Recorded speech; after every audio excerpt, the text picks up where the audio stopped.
नमस्कार दोस्तों, मैं सुखदेव साहू। आज आपको बताऊंगा दोस्तों CG ओडिया लूप है। ये 160 BPM है और इसका स्केल है दोस्तों C शार्प। तो चलिए दोस्तों वीडियो में बने रहिए, हम आपको चला के पूरा कंप्लीट सुना के बताते हैं।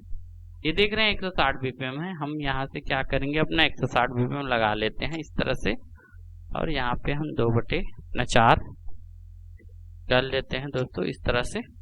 और ये पूरा इसको मैं कंप्लीट आपको क्लिक के साथ चला के बताऊंगा दोस्तों।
इस तरह का लूप है दोस्तों। ये लूप आपको जरूर पसंद आया होगा। ओके, थैंक्स एंड नमस्कार दोस्तों।